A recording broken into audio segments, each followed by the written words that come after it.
ايوه يا استاذ عبد البديع. لا كنت حابب اسالك بس، الناس في البلد بتعمل ايه بالليل؟ ابنك فعلا شارب حاجه، ايه الجديد في ده؟ المهم ايه المفاجاه اللي انت محضرها لي النهارده؟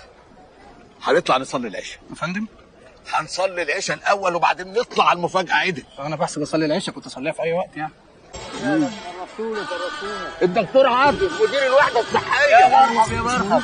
الف مبروك. عقبال عزك. الله يخليك. اتفضلوا. ايوه بقى، كنت شايل عني الحاجات دي فين يا استاذ عبد البديع؟ انا قلت لك عن صيادله.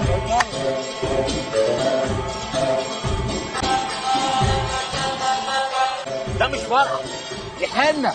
ما عندكوش هنا في مصر طبعا. لا عندنا، وثلاث ايام كمان. دي بقى مش حنه، ده تاتو. تاتو؟ عرفت التاتو منين انت؟ اتفضل.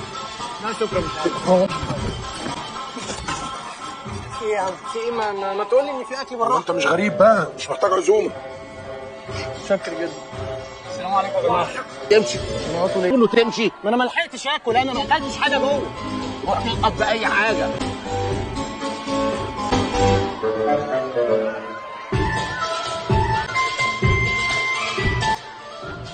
الدكتور عاطف مدير الوحده الصحيه بيحيي العريس ب 10 جنيه. الدكتور محدش واخد باله. محدش واخد باله ايه؟ قال الدكتور عاطف مدير الوحده ب 10 جنيه. عارف اسم منين؟ ما قال له المحترم برضه نقط ب 10 جنيه. انا عايز اروح دلوقتي.